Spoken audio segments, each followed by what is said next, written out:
जय वाल्मीकि। जो बोले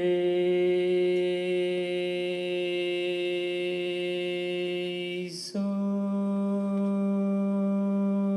निर्भय,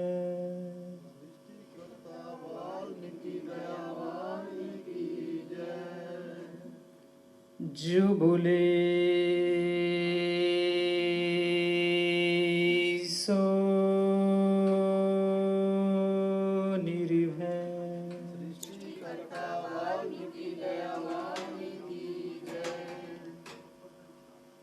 एको ब्रह्म सर्वव्यापी, जो ब्रह्मंडे सो ही पिंडे, मानिषाद प्रतिष्ठाई तवंगमा शाश्वती समा, यत् क्रौंच मिथुनादिकं वधि काम मोहितम।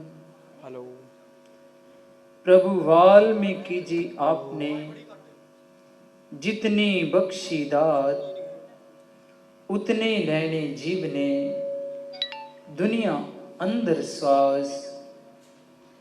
यतः सर्वाणि भूतानि प्रतिभान्ति सतिथा निश्चयः, यत्र एवं उपशमयान्ति तस्मै सत् गयपत् आत्मने नमः। सफुरन्ति शिखिरा क्रिययस्मात् आनन्दस्य अम्बरो अवनो सर्वेषां जीवन्तस्मै ब्रह्म अनंत आत्मने नमः। एलईडी कैमरा लेना और कुछ नहीं लेना, देना लेना तो पास शांति नगर लेना तो दूसरे पासे, लेना तो दूसरे पासे ਤੁਹਾਡੇ ਉਧਰ शांति नगर। हाँ जी आदि वाल्मीकि ਲੈਣਾ क्रॉस करोगे ना, चौक मुड़ोगे इधर ਨੂੰ राम आश्रम ਜਿਹੜਾ ਹੈ उधर ਨੂੰ मुड़ोगे ना, एक दो गलियां ਛੱਡ के आवाज आंदी पई सत्संग ਦੀ, ਤੈਨੂੰ पता लग जाएगा। आदि वाल्मीकि नमो नमः। वाय अक्षर का वास है, लामे लोक परलोक। मां मन में जो खोजता, का कर देता मोक्ष। लेकर मन के चारिये, धागा ध्यान लगाए। सुरति शब्द को मेल करे, तुमरा दर्शन पाए।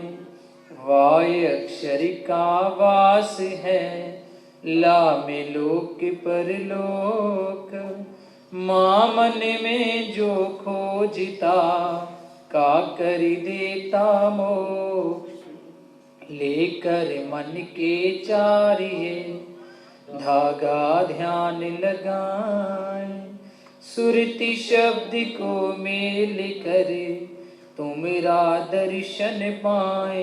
भगवन वाल्मीकि की जय, जगत पिता वाल्मीकि की जय। वाल्मीकि धर्म की जय, वाल्मीकि तीरथ की जय। वाल्मीकि धर्म के सभी महापुरुषों की जय। जो बोले सो निर्भय, भगवान वाल्मीकि महाराज की। परिचेता कहते भानु को, बनूं मैं भानु ज्ञान। अज्ञान अंधेरा मिटा सकूं, यदि दे दो वरदान। परिचेता कहते अर्थ सुनेता, जैसे विवेकी बने लोक नेता। इंद्रियों का मन मेरा आगू, तेरी कृपा से ये जागू। आप ही अगुआ आप ही रहबर, पद पे चलाओ गुरु बन आकर। हे रतन दाता हे रत्नाकर, नाम रतन दो मुझको आकर। जो बोले सो निर्भय, सृष्टिकर्ता वाल्मीकि दयामय। माचिस ये तो मैं कहूँगा तो जला देते। और चेता कहते अग्नि को, अग्नि अर्थ अगवाई, पथ पर दर्शक आप हो, जो सिमरेगा भाई। भगवन वाल्मीकि की जय, जगत पिता वाल्मीकि की जय। जो बोले सो निर्भय।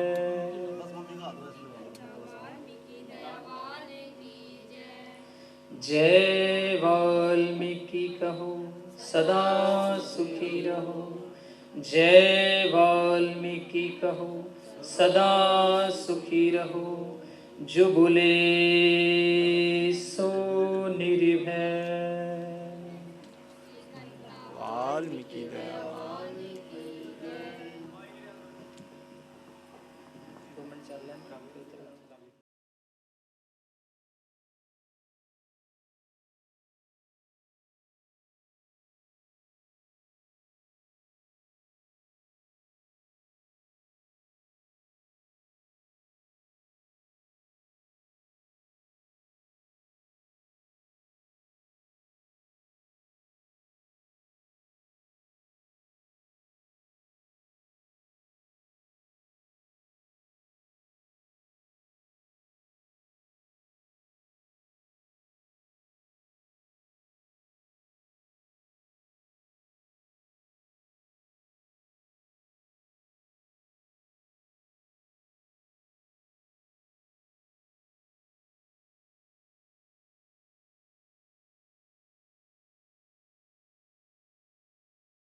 वाल्मीकाय नमस्तस्मै।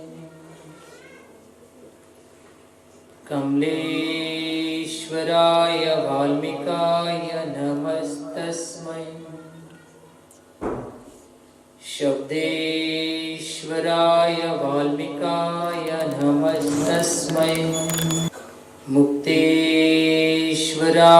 वाल्मीकाय नमस्तस्मै।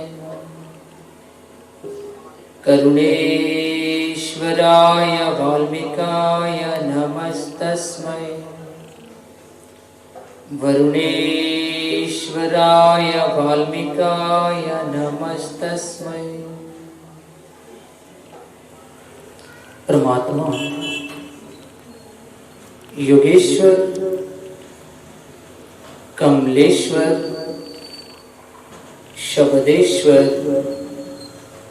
सृष्टिकर्ता, करुणा के सागर, अजर अमर मुक्ति दाता, ले विधाता, सर्वशक्तिमान, आदि कवि भगवान वाल्मीकि महाराज जी दे पावन चरणों विच विराजमान होके बैठी सारी संगत नूं जय वाल्मीकि, जय भीम।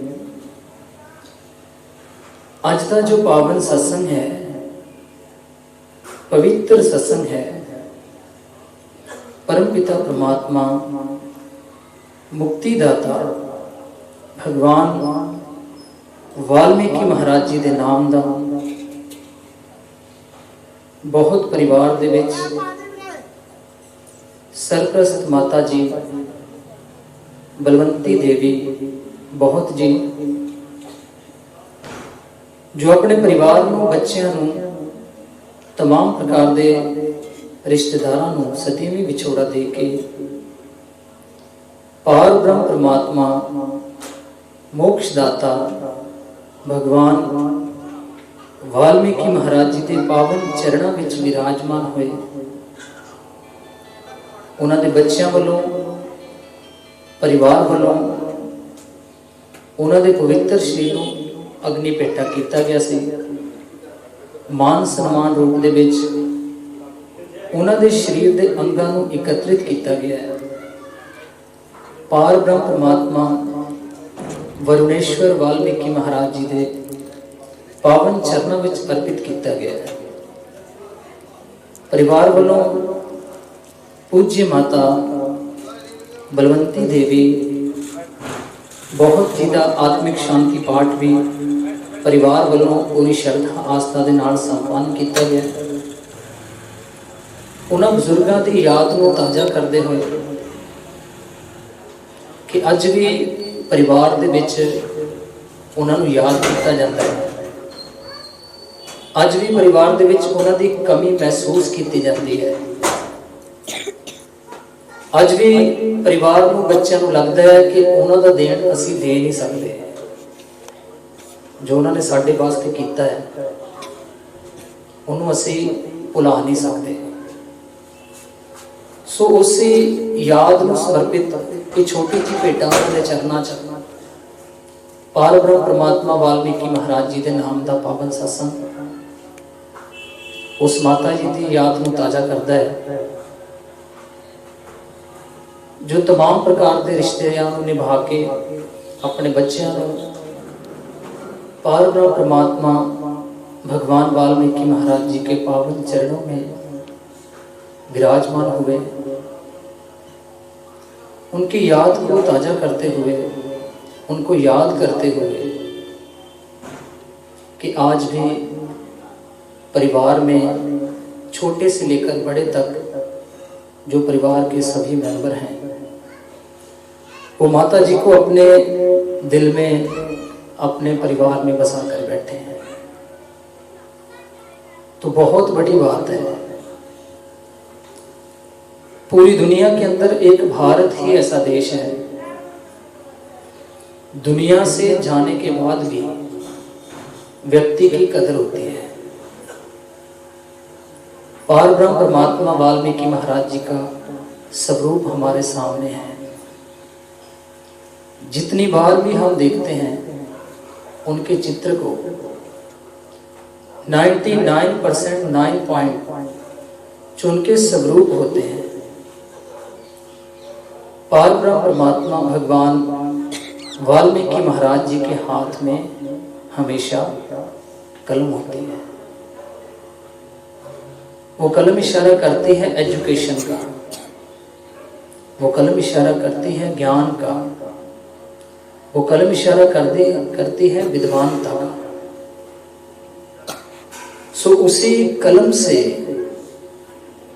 जो परमात्मा ने माँ के लिए लिखा, अपनी कलम से अपने महान ग्रंथों के अंदर माँ की हैसियत को सर के ताज से भी ऊपर बताया है। तो हम उन्हीं के बारे में बात करें। लिखते लिखते उनकी पावन कलम से 32,000 श्लोकों की रचना की गई। सबसे पहले उन्होंने लिखे 32,000 श्लोक। 32,000 जितना बोलने में आसान है, सुनने में आसान है, लिखना उतना आसान नहीं होता। हर किसी के अंदर एक भ्रम होता है, हर व्यक्ति के अंदर है। जितने भी दुनिया के अंदर व्यक्ति है ना, जितनी भी दुनिया है, पार ब्रह्म परमात्मा लिखते हैं कि हर व्यक्ति एक भ्रम के ऊपर जीता है। एक भ्रम होता है, मुझसे अच्छा कोई कर नहीं सकता, मुझसे ज्यादा अमीर कोई नहीं है, मुझसे ज्यादा विद्वान कोई नहीं है, मुझसे ज्यादा ताकतवर कोई नहीं है, जो मैं कर सकता हूं दुनिया में वैसा कोई कर ही नहीं सकता। ये भ्रम है जिसको वहम कहते हैं।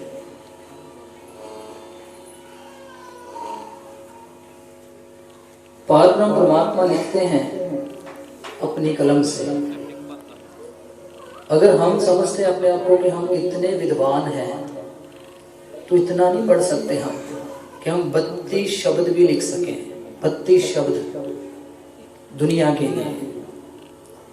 तो परमात्मा ने लिख दिए 32,000 श्लोक। हमारी हैसियत 32 शब्द लिखने की भी नहीं है कि अगर मैं चाहूँ ना कि मैं पढ़ लिख चुका हूँ, अच्छा, तो कोई बच्चा MA PhD कर चुका है तो वो सोचे कि मैं 32 शब्द लिख सकूं, तो इतना भी हम नहीं पढ़े। तो परमात्मा ने 32,000 श्लोक लिख दिए। अफसोस दुख एक बात का है कि परमात्मा ने तो 32,000 लिख दिए, मगर हम 32 भी नहीं पढ़ पाए। 32,000 में से हम 32 को भी याद नहीं कर पाए। लिखने वाले ने लिख दिया, जो पढ़ना चाहते थे उन्होंने पढ़ा ही नहीं, तो लिखने वाले का तो कोई कसूर नहीं होता इसमें। बोलने वाले ने बोल दिया, सुनने वालों ने सुना नहीं, तो बोलने वाले का भी कोई कसूर नहीं होता। तो वाल्मीकि महाराज ने सर्वप्रथम लिखे 32,000 श्लोक। जब 32,000 श्लोक लिखे उन्होंने, तो उसके अंदर 6 अध्याय लिखे गए।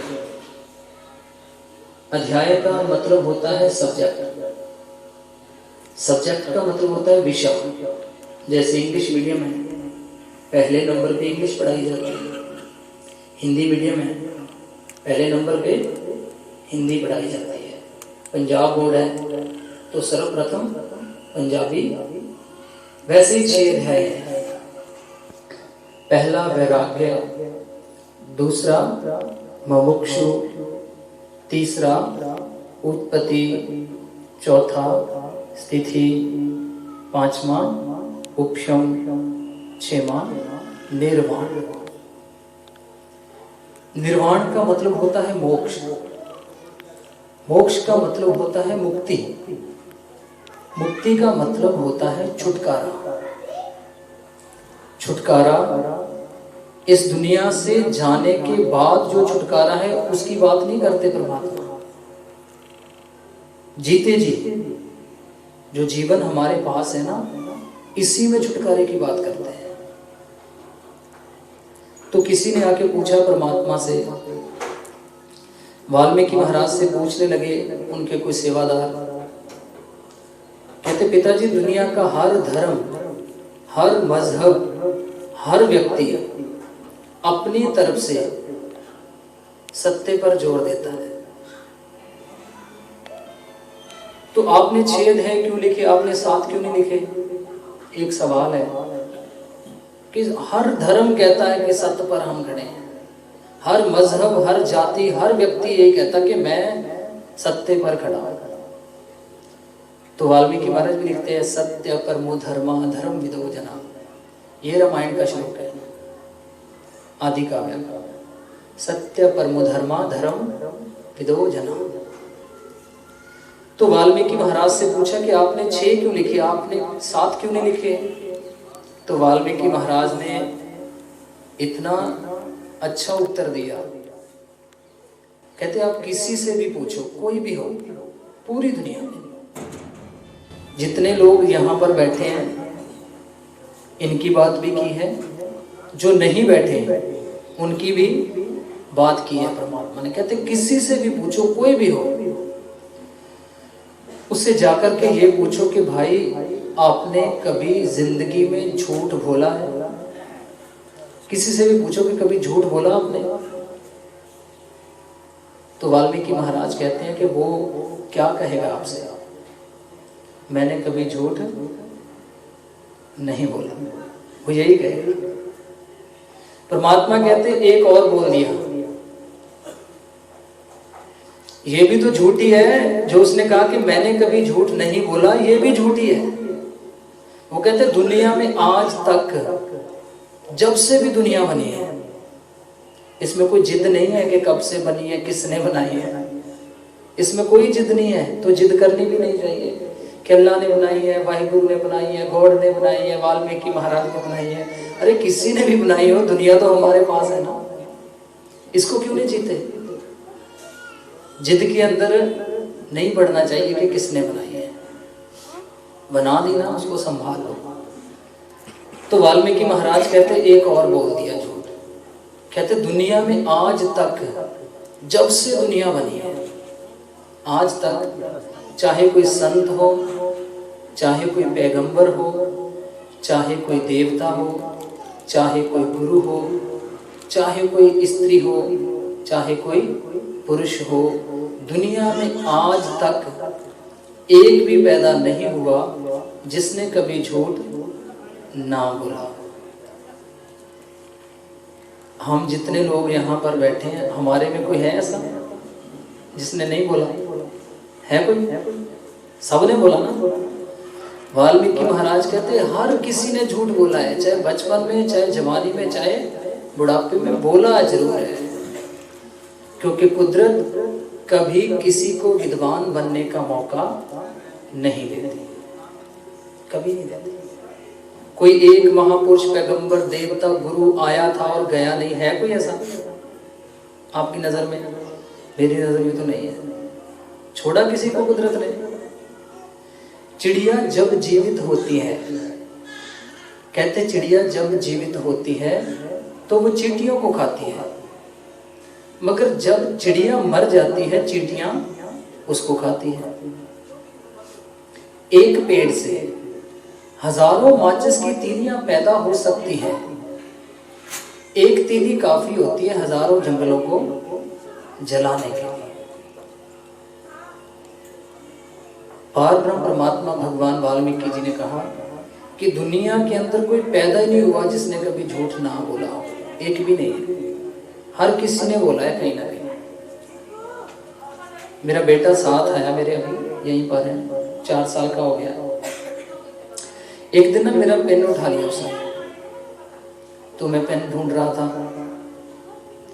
तो उसको पता चल गया कि पापा पेन ढूंढ रहे हैं। तो मैंने कहा मेरा पेन था यहाँ पे, आपके पास है? पेन को पीछे छुपा के बोलता है नहीं है। तो उसी वक्त परमात्मा की बात दिमाग में आती है कि पेन इसके पास है, पीछे छुपा रखा है, और मुझे कहता है कि पेन नहीं है। इसका मतलब इसने झूठ बोला। चाहे बचपन में बोलते हो, चाहे जवानी में, चाहे बुढ़ापे में, बोला जरूर है हर किसी ने। बोला है तो मानो ना कि बोला है, बोला है ना। जो बोले सो निर्भय भगवान वाल्मीकि महाराज की जय। कहते हमने 7 नहीं लिखे अध्याय, हमने 6 लिखे। कारण कहते सत्य तो केवल परमात्मा ही हो सकता है, इंसान कभी सत्य नहीं हो सकता। नाम तो चाहे अपना पूर्ण रख लो, नाम क्या है? पूर्ण है। बंदा अधूरा, नाम पूर्ण है। नाम क्या है? सत्यपाल, नाम है सत्यपाल। सत्य की पालना कभी की नहीं, नाम सत्यपाल है। नाम क्या है? हमदर्दी, एक पैसे का कभी भला नहीं किया किसी का, नाम हमदर्दी है। नाम क्या है? प्रेमपाल, नाम है प्रेमपाल। वैसे बंदा एसी के अंदर भी खिजा खिजा रहता है हमेशा गुस्से में, नाम प्रेमपाल है। वाल्मीकि महाराज कहते हैं नाम से कुछ नहीं होता, जो कुछ होता है ना करने से होता है, कुछ नहीं होता। नाम कुछ भी रख लो। नाम है मेरा पुत्र, स्कूल में कभी गया नहीं, नाम वकील है। नाम क्या है? मेरा जज पुत्र, स्कूल में कभी नहीं गया, नाम जज है। तो नाम से कुछ नहीं होता,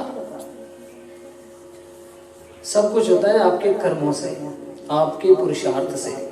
जो बोले सो निर्भय भगवान वाल्मीकि महाराज की जय। 6 अध्याय क्यों लिखे वाल्मीकि महाराज ने?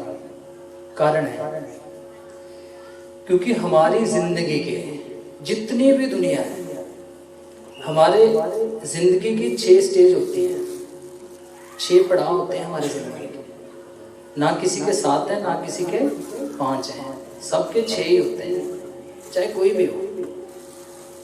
वैराग्य, मुमुक्षु, उत्पत्ति, स्थिति, उपशम, निर्वाण, 6। इसको आगे पीछे नहीं कर सकते आप। जैसे 1 2 3 4 5 6, 6 को 3 की जगह नहीं रख सकते, 2 को 5 की जगह नहीं रख सकते, वैसे ये अपनी जगह पर ही रहते हैं। वैराग्य, मुमुक्षु, उत्पत्ति, स्थिति, उपशम, निर्वाण, इसकी पहचान कैसे होती है? जैसे कहते हैं अगर आपने इंग्लिश सीखनी है तो क्या करना पड़ता है? 3 काल पहचानने पड़ते हैं ना, पास्ट, प्रेजेंट, फ्यूचर। जिसने 3 काल पहचान ली उसको अंग्रेजी आ जाती है, सच्ची बात है, उसको आ जाती है। तो ये वैसे स्टडी की तरह ही है वाल्मीकि महाराज का जो ग्रंथ है। अगर रचना है तो नॉर्मली एजुकेशन है, अगर लिखा हुआ है तो मतलब एजुकेशन है, पढ़ाई है। तो पढ़ाई को पढ़ाई के तरीके से समझ सकते हैं ना, पाठ करके तो नहीं समझ सकते उसको। अभी तक ना वाल्मीकि महाराज के ग्रंथों को हमने सिर के ऊपर उठा के सर पे चले जा रहे हैं, गलियों में, शहरों में, मोहल्लों में। उसको सर से उतारो, अंदर उतारो अपने। तो मुझे किसी ने कहा कि वाल्मीकि महाराज के ग्रंथ को आपने कहा सर के ऊपर उठाते हो, ऐसे ढक के रखा होता है उसको। कहते कोई मत्था टेकता है आगे से आके, कोई पीछे से, कोई 4 चक्कर लगाता है, कोई 7 चक्कर लगाता है। तो मैंने कहा इसके चक्कर लगाने से, इसको प्रणाम करने से कुछ नहीं होगा। कहते जी आप तो कहते, मैंने कहा मैंने कब कहा कि कदर नहीं करनी चाहिए? रिस्पेक्ट एक अलग चीज है, ज्ञान एक अलग चीज है।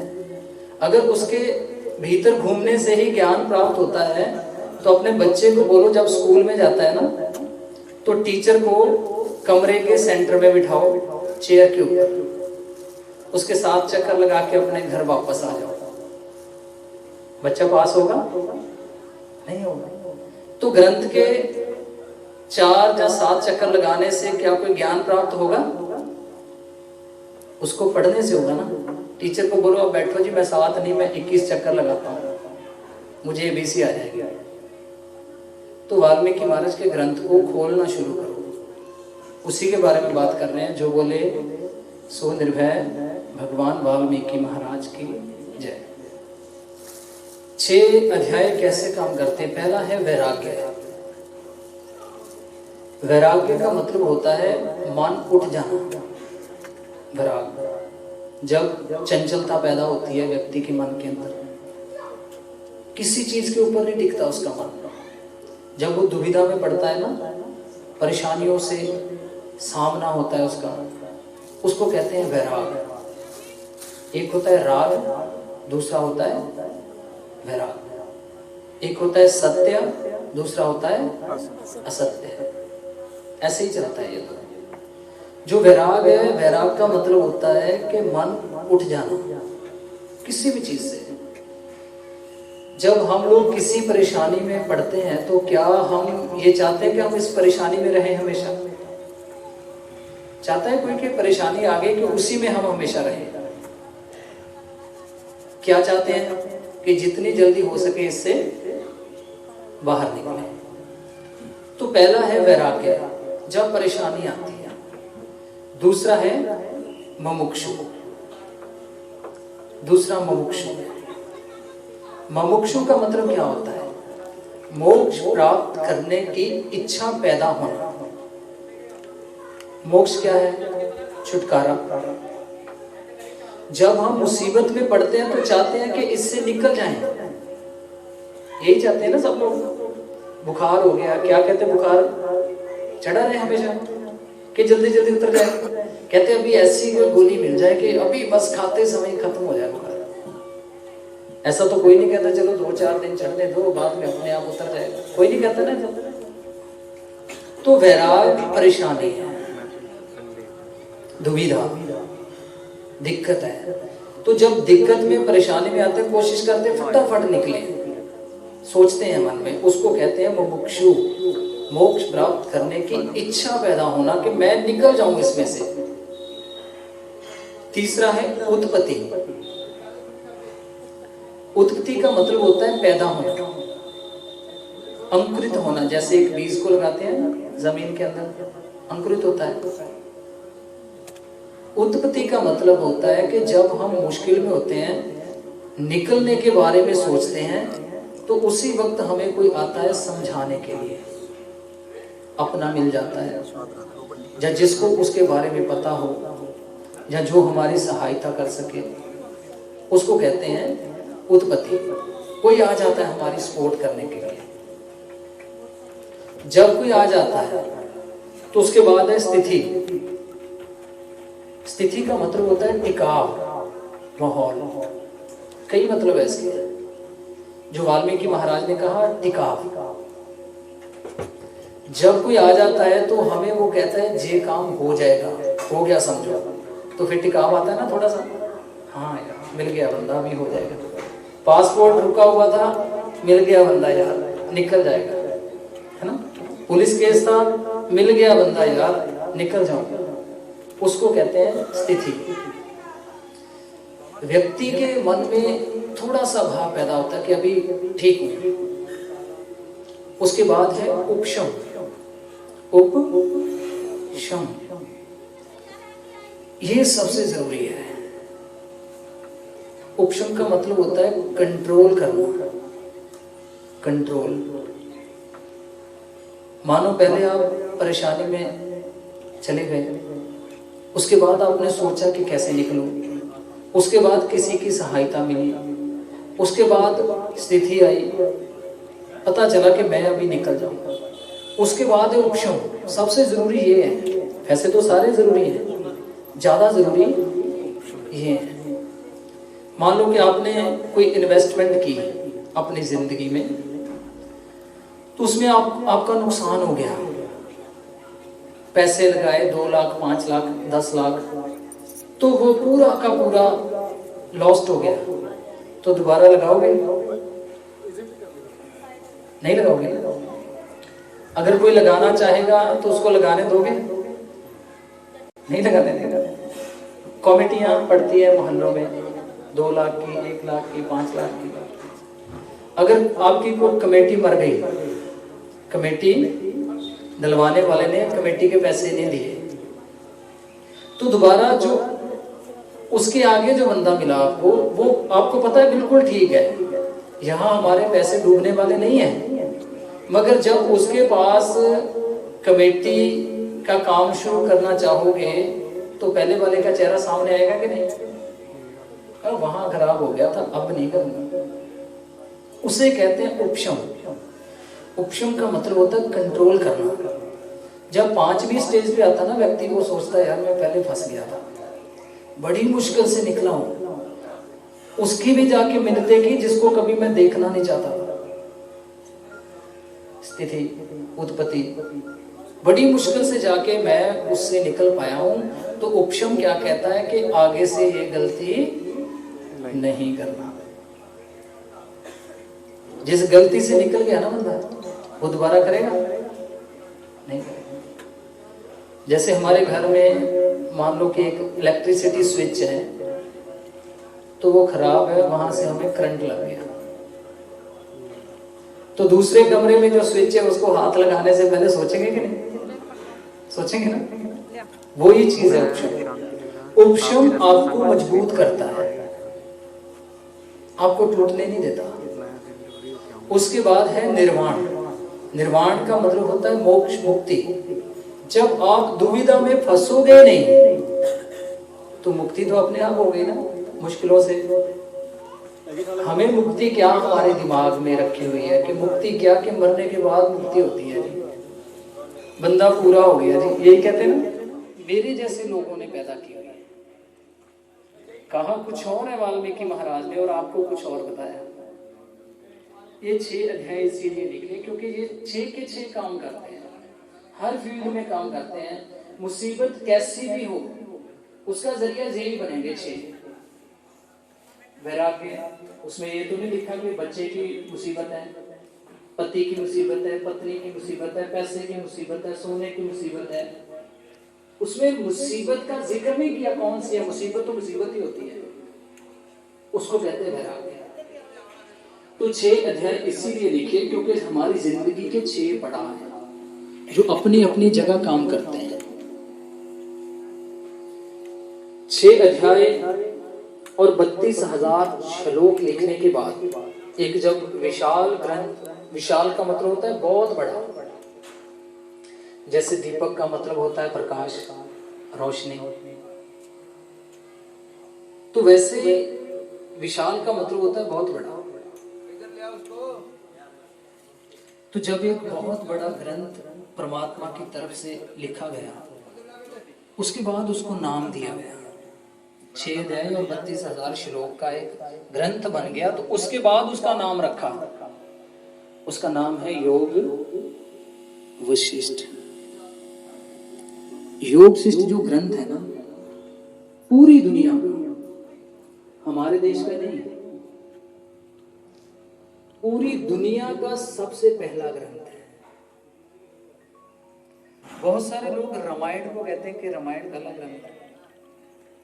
रामायण से भी पहले एक ग्रंथ है, रामायण 2 नंबर वाला ग्रंथ है, दूसरे नंबर पर। तो रामायण से पहले ग्रंथ कौन सा है? योग। इसका अपने साथ कोई मेल नहीं है। जो रामायण है वो संसारिक ग्रंथ माना गया, पारिवारिक, उसमें ऐसी ऐसी स्टोरियां हैं। पर जो योग वशिष्ठ है वो आध्यात्मिक ग्रंथ है, वो आपको अंदर से मजबूत करता है। तो जो अंदर से मजबूत है ना, वो कुछ भी कर सकता है। उसको फिर हाथी जैसा शरीर नहीं चाहिए। चींटी अंदर से मजबूत होती है, हाथी को भी गिरा देती है। तो योग वशिष्ठ ग्रंथ में पार ब्रह्म परमात्मा ने 32,000 श्लोक और 6 अध्याय लिखे। उसके बाद वाल्मीकि महाराज को त्रिकालदर्शी कहते हैं। त्रिकालदर्शी कभी सुना, कभी किसी गुरु को त्रिकालदर्शी कहा हो? सुना कभी? कभी किसी संत को कि फलाना संत त्रिकालदर्शी, फलाना देवता त्रिकालदर्शी, फलाना पैगंबर, सुना कभी? नहीं सुना। त्रिकालदर्शी केवल वाल्मीकि महाराज को ही कहा जाता है। कारण बहुत बड़ा। उनको त्रिकालदर्शी इसलिए कहते हैं क्योंकि पार ब्रह्म परमात्मा ने पूरी की पूरी दुनिया, जितनी भी कुदरत है, इसको 3 कालों में बांटा हुआ है परमात्मा ने। इसके काल कितने हैं? 3। भूतकाल, बीता हुआ समय, वर्तमान काल, चल रहा समय, भविष्य काल, आने वाला समय। दुनिया की एक भी चीज ऐसी नहीं है, पूरी दुनिया की, जिसके 2 काल या 4 काल हो। आप देख सकते हो, किसी भी चीज के बारे में सोचो, किसी के नहीं मिलेंगे। मैं सोच चुका हूं ऑलरेडी, नहीं मिला। ना किसी के 2 काल होते हैं, ना ही किसी के 4 होते हैं। कुदरत की हर चीज के 3 ही काल होते हैं। गुजरा हुआ, चल रहा, आने वाला समय, पास्ट, प्रेजेंट, फ्यूचर, भूतकाल, वर्तमान काल, भविष्य काल। वो वर्तमान में ले आए, हो सकता है? नहीं हो सकता। तो वर्तमान को भूतकाल में ले जाए, ऐसा भी नहीं हो सकता। ये 3, 1, 2, 3 ऐसे रहेंगे, ये आगे पीछे नहीं हो सकते। तो पार ब्रह्म परमात्मा को त्रिकालदर्शी इसलिए कहा जाता है क्योंकि उन्होंने पूरी दुनिया को 3 कालों में समाती है। ये दुनिया, इसको कोई नहीं बदल सकता। तो बहुत सारे लोग ना आपको अगले पिछले जन्म की बातें बताते हैं। अगला जन्म, पिछला जन्म और जो चल रहा है, इसको भी 3 हिस्सों में बांटने की कोशिश की है। आने वाला जन्म, पीछे वाला जन्म और वर्तमान जन्म जो हमारे पास है। हमारे जलंधर के पास एक डेरा बना हुआ है। वहां ये दावा किया जाता है कि जो लोग वहां पर आते हैं उनको अगला और पिछला जन्म दिखाते हैं। बहुत से डेरे आपके फिरोजपुर बहुत मशहूर है सिटी, तो इसमें भी होंगे कई डेरे अगला पिछला जन्म दिखाने के। तो मेरे पास एक मैगजीन पहुंची तो उस पे लिखा था अगला और पिछला जन्म 101% दिखाया जाता है।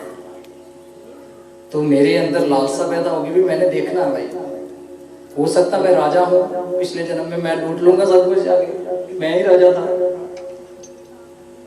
तो मैं चला गया वहां पे, ऐसे कपड़े नहीं पहने मैंने नॉर्मल टी शर्ट लोवर वगैरह पहने, घर में भी वाइट ही पहनता हूँ वैसे।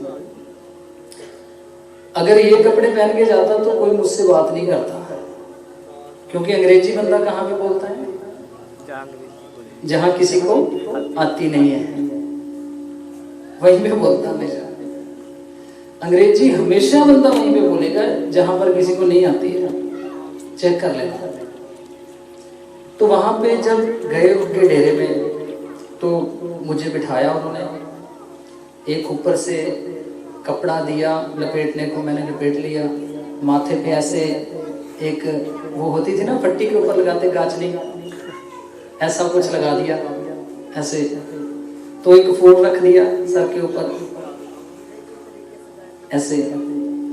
तो थोड़ी देर बाद एक उनकी जो प्रचारक थी लेडीज वो आई, एक उनके साथ बाबा जी आए,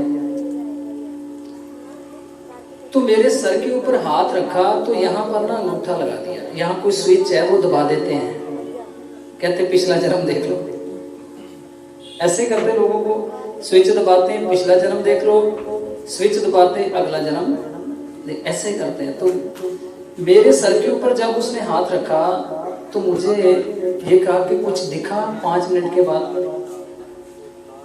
मैंने कहा जी कुछ नहीं दिखा। 10 मिनट हो गए, कहते कुछ दिखा, मैंने कहा नहीं दिखा। 15 मिनट हो गए, आधा घंटा हो गया, 1 घंटा हो गया, कहते कुछ दिखा, मैं क्या नहीं दिखा। 2 घंटे हो गए, 2.5 घंटे हो गए, 3.5 घंटे बैठा रहा मैं, कहते कुछ दिखा। मैंने कहा भाई आंखें बंद करने से कभी कुछ दिखता है क्या? दिखता है आंखें बंद करने से? 3.5 घंटों से मेरी आंखें बंद है तो पूछ रहे हो कुछ दिखा? तो कुछ नहीं दिखा। मैं जैसा था वैसा ही अपने घर खाली गया था, खाली वापस आ गया। फिर मुझे पता चल गया। और बहुत सारे लोग ना आपको दर्शन करवा देंगे वाल्मीकि महाराज के, रविदास महाराज के, गुरुओं के, संतों के।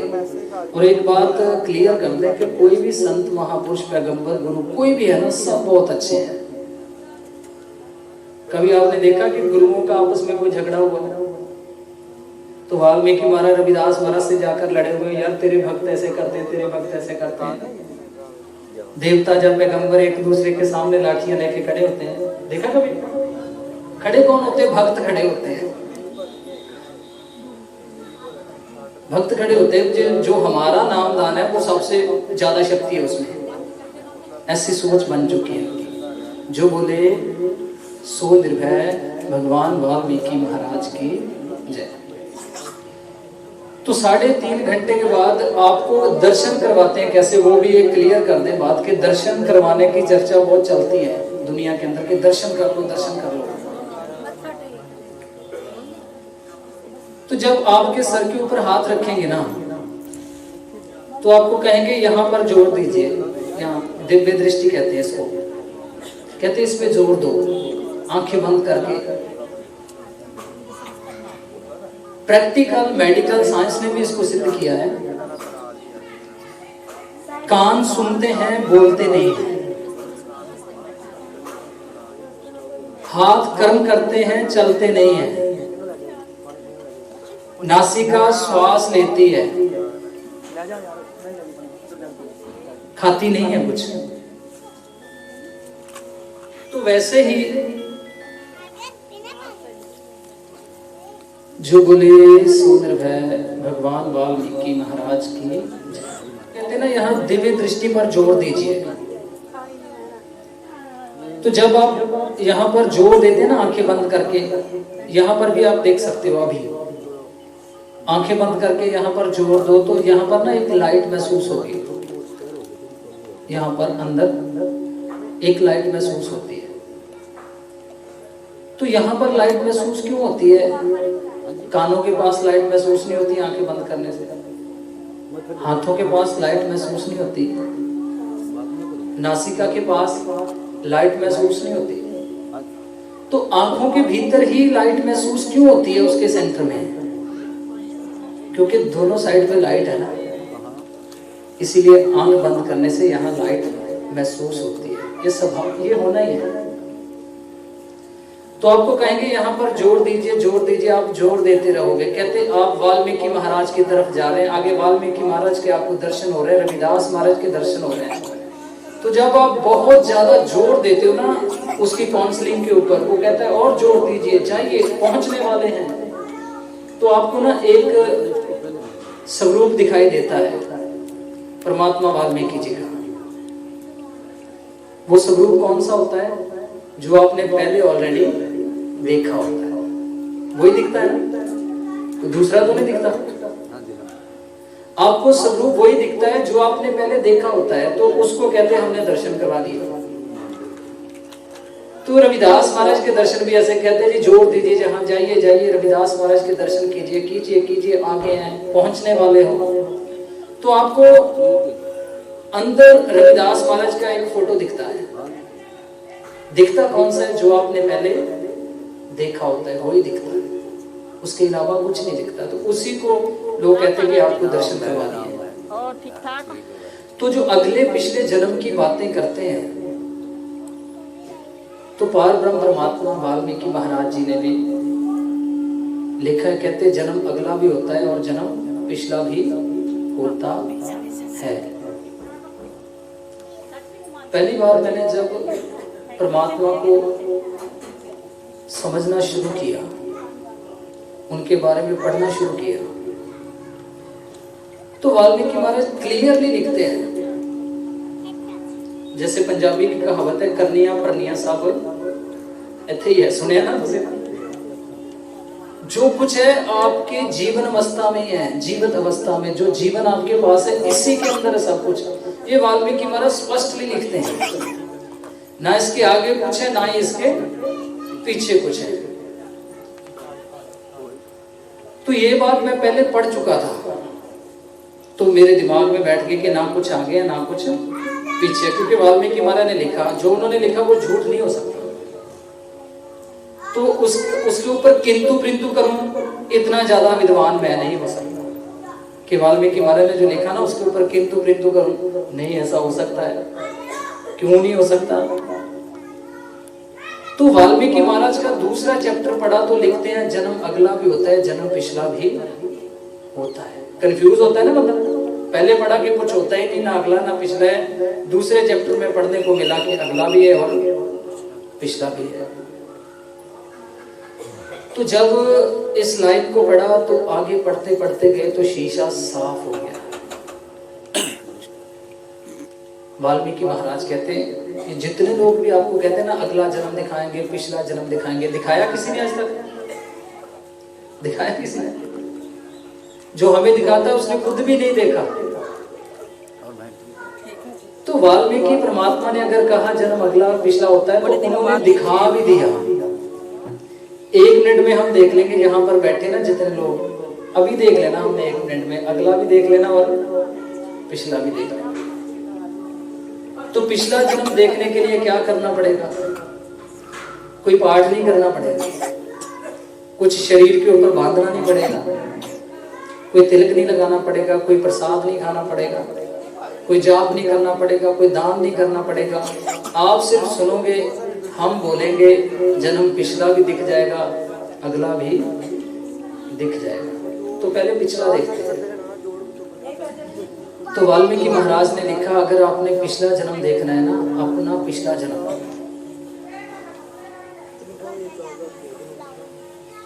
कहते जब आपके घर में कोई बच्चा पैदा होता है ना, आपके घर में, आपके अपने घर में जब कोई बच्चा पैदा हो, बेटा हो या बेटी हो, कहते जब आपके घर में कोई बच्चा पैदा होता है ना, उस बच्चे को अच्छे से देखो, उसके शरीर की बनावट कैसी है। जब बेटा जब बेटी हो ना घर में, तो उसको देखो कि उसके शरीर की बनावट कैसी है, उसके रोम कैसे हैं, वो कैसे हंसता है, कैसे रोता है, कैसे जागता है, कैसे बच्चा सोता है, कैसे उसके दांत, कैसे उसकी दाढ़ें निकलती हैं, कैसे वो बैठता है, कैसे रिड़ता है, कैसे दौड़ता है, कैसे चलता है, कैसे कैसे उसका जीवन बदलता है। वाल्मीकि परमात्मा ने लिखा, जब आपके घर में बच्चा पैदा हो उसको देखो, वो कैसे हंसता है, कैसे रोता है, कैसे जागता है, कैसे सोता है, कैसे बैठता है, कैसे रिड़ता है, कैसे दौड़ता है, कैसे चलता है, कैसे उसका जीवन बदलता है, कैसे उसके दांत, कैसे उसकी दाढ़ें निकलती हैं। एक बच्चे को देख के ये महसूस करो, हम भी बचपन में ऐसे ही थे, हम भी ऐसे पले होंगे ना। बच्चा कैसे हंसता है, कैसे रोता है, कैसे जागता है, कैसे सोता है। तो एक बच्चे को देख के महसूस करो, हम भी बचपन में ऐसे ही थे। कहते वो आपका पिछला जन्म है, क्योंकि आपने आपका बचपन नहीं देखा। एक बच्चे को देख के महसूस करो, हम भी बचपन में ऐसे ही थे, वो आपका पिछला जन्म होता है। कहते हैं अगर अगला जन्म देखना है ना, अगला जन्म, तो अपने घर में किसी बुजुर्ग को देखो। आपके घर में कोई बुजुर्ग हो, उसके शरीर को कोई दुख लगा, उसके चलने फिरने में परेशानी हो, उसके शरीर को लाठी के सहारे चलना पड़े, उसकी आंख कम देखती हो, कान कम सुनते हो, उनका मुख कम बोलता हो, उनके शरीर को कई तरह के दुख लग जाए, तो वाल्मीकि महाराज कहते एक बुजुर्ग को देखो और ये महसूस करो, हम भी ऐसे हो जाएंगे। बच्चे को देख के महसूस करो, हम भी ऐसे ही पले थे, वो हमारा पिछला जन्म है। बुजुर्ग को देख के महसूस करो, हम सब ने भी ऐसे हो जाना है, वो हमारा अगला जन्म है। अगला पिछला दिख गया जी आपको। बच्चे को देखो पिछला जन्म होता है, बुजुर्ग को देखो अगला जन्म होता है, सब कुछ यहीं पर है। बादलों के ऊपर कोई दुनिया नहीं बसती है, कोई दुनिया नहीं है जो बादलों के ऊपर है। जितने भी लोग ऐसा कहते हैं ना बादलों के ऊपर, पहले हमें लोग कहते थे कि जमीन के नीचे ना गिटमुटिये रहते हैं, सुना था आपने ना, जमीन के नीचे गिटमुटिये रहते हैं। तो दिखाए किसी ने, दिखाए किसी ने हमें? किसी ने नहीं दिखाया। उन्होंने कहा और हमने मान लिया, ऐसे ही चलता है, सदियों से ऐसे ही चलता है। तो वाल्मीकि महाराज लिखते हैं कि बादलों के ऊपर कोई दुनिया नहीं बसती है। तो उन्होंने तो कहा हमने तो देख भी लिया, मालिक की कृपा से कम 35 या 40 जहाजों के बीच बैठने का मौका मिला मुझे। काफी बाहरली कंट्रियों में भी जाना पड़ता है। तो एक जहाज जहां से चढ़ता है वहां जाके उतर जाता है, रास्ते में कोई ट्रैफिक नहीं आती कि ये नरकों की चोंगी है, ये स्वर्गों की चोंगी है, कुछ नहीं है ऊपर, ये सिर्फ बातें ही हैं। तो वाल्मीकि महाराज ने कहा बच्चे को देखो पिछला जन्म होता है, बुजुर्ग को देखो अगला जन्म होता है। इस जीवन के अलावा ना कुछ था, ना कुछ है और ना ही कुछ हो सकता है। उसके बाद बहुत सारे लोग ना आजकल बहुत प्रचार ऐसा फैल रहा है कि मुर्दों में जान पड़ जाएगी, मुर्दे जिंदा हो जाएंगे। सुना है ना? कहते जी हमने मरना नहीं, हमने तो ऐसे ऐसे ऐसे जाना, सीधे जाना, ऐसे ही जाना, मरेंगे नहीं हम लोग, मुर्दे में जाने पड़ जाएंगे। बहुत सारे लोग प्रचार करते हैं, इसके बारे में भी वाल्मीकि महाराज लिख चुके हैं। स्त्री पुरुष, गरीब अमीर, जन्म मरण, नेगेटिव पॉजिटिव, तो वही है ना। तीसरा सुना किसी ने? दिन रात, तीसरा नहीं है, नहीं है। नेगेटिव पॉजिटिव, दो ही हिस्से है ना दुनिया में। तीसरा सुना किसी ने? है किसी भी चीज में तीसरा पहलू? तो फिर जो लोग कहते हैं कि मुर्दे जिंदा हो जाएंगे, तो तीसरा पहलू कहां से लेके आएंगे वो लोग? क्या हम में से किसी में भी इतनी हिम्मत है कि हम कुदरत को बदल सकें? बहुत सारी औरतें परेशान होती है, कईयों को ना परमात्मा करे ऐसा कभी किसी की जिंदगी में ना हो, 5, 10 या 15, 20 साल तक कभी किसी स्त्री को ना बच्चा नहीं होता, तो वो चाहती है मुझे बच्चा ना हो? चाहती है? वो नहीं चाहती ना, वो तो कुदरत है, कुदरत की हो सकता है उसको कोई मेडिकल प्रॉब्लम हो। जब कुदरत ही ना चाहती हो, कुछ तो है ना, तो उसको हम कैसे देखते हैं? जो देवरानी जेठानी होती है अपने बच्चों को हाथ में लगाने देती है, उसको घर में अलग समझा जाता है। जब वो किसी के बच्चे को देखती है ना तो उसकी ममता जागती है। तो हमारा देश, हमारे लोग ऐसे उसको अलग नजर से देखते हैं हमेशा। कहते हैं जो कुंवारी लड़कियां होती है ना उसके स्पर्श में ना जाए, ऐसे भी कहते हैं। तो इनको कोई पूछे, जितनी भी हॉस्पिटल में काम करती है अपने हाथों से, वो सभी लड़कियां कुंवारी होती हैं? 90% लड़कियां कुंवारी होती हैं। वो तो फिर मेडिकल साइंस तो बंद ही हो जाएगी। ये सिर्फ हमारे यहाँ पर कचरा है। जैसा हमारा वातावरण, जैसी हमारी सोच है, वैसा ही हमारा जीवन है, क्योंकि जो हमारे अंदर है वही हमारे बाहर है।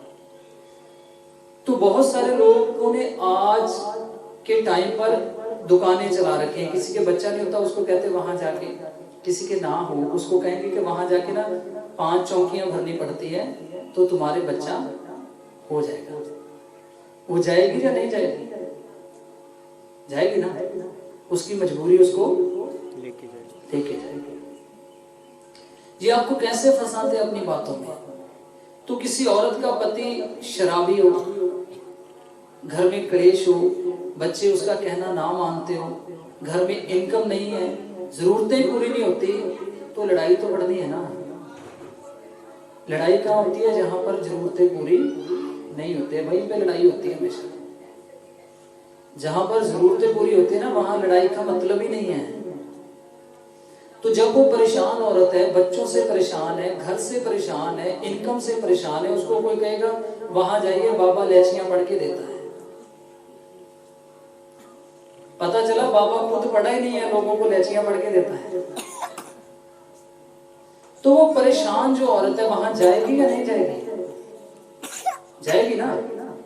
उसको लगेगा कि शायद मैं ठीक हो जाऊंगी, उसकी मजबूरी उसको लेके जाएगी। मानो कि मेरी बॉडी को डायबिटीज है नहीं, वैसे डायबिटीज है, ब्लड प्रेशर है, शुगर है, कैंसर है, गठिया है, कोई ना कोई दुख लगा है। तो डॉक्टर ने मेडिकल किया, बोल दिया कि तू सिर्फ 2 महीने जी सकता है। अगर किसी को हम बोल दें कि तू सिर्फ 15 दिन है भाई, तो क्या हाल होगा उसका? अगर डॉक्टर बोल दे कि सिर्फ 15 दिन जीना तुमने, तो वो 15 दिन से पहले मर जाएगा। सच्ची बात है ये, क्योंकि उसका कुछ खाने को दिल नहीं करेगा, कुछ पीने को। वो सोचेगा मेरे 14 दिन रह गए, मेरे 13 रह गए, मेरे 10 रह गए, तो उस 14 में से 7 दिन पहले मर जाएगा। क्योंकि बीमारी शरीर को हो तो इलाज हो सकता है, मगर बीमारी दिमाग को हो जाती है, उसका इलाज नहीं आता। तो ये ऐसे ही करते हैं लोग। डायबिटीज, ब्लड प्रेशर, शुगर या कैंसर है, मानो कि मुझे है, मेरे पास पैसे नहीं है इलाज कराने के लिए।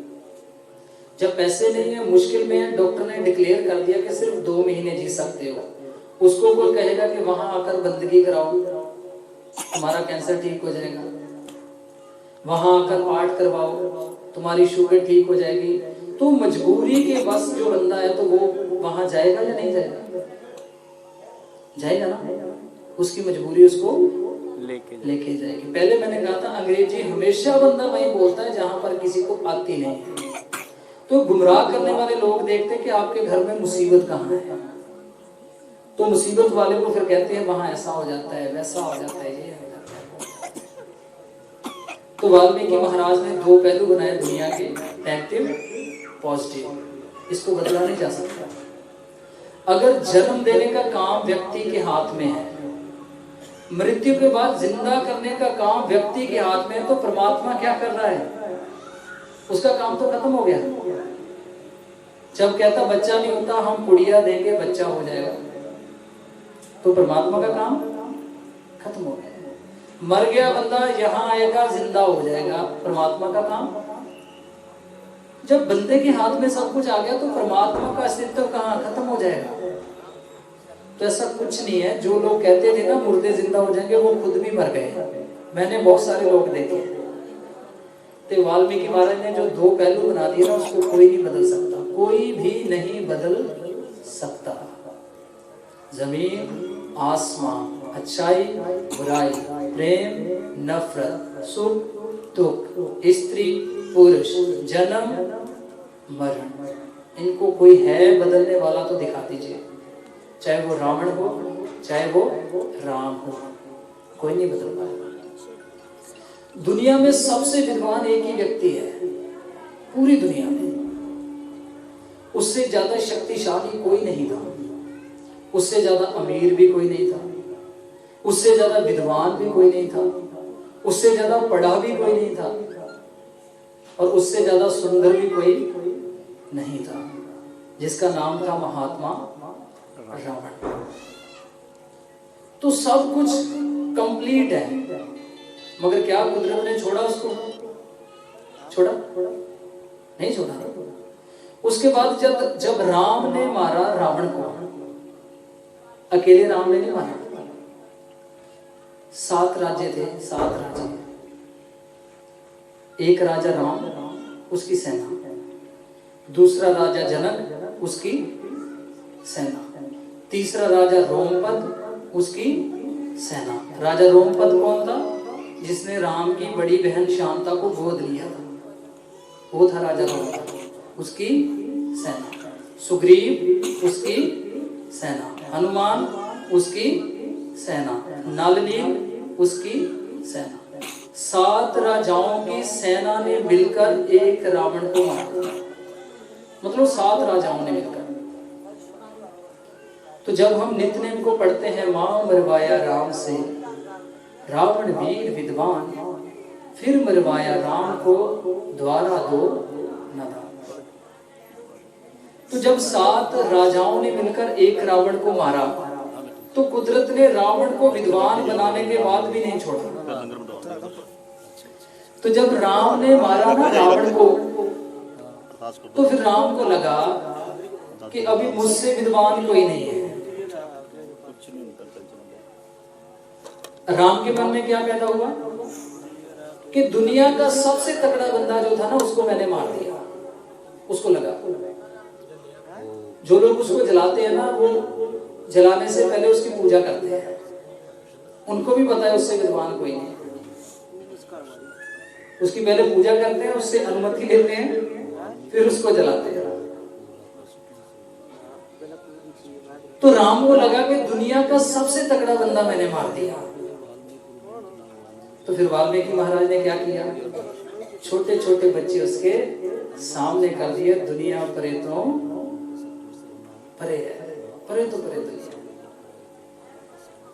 अगर रावण को भी ना छड्या कुदरत ने, तो छोड़ा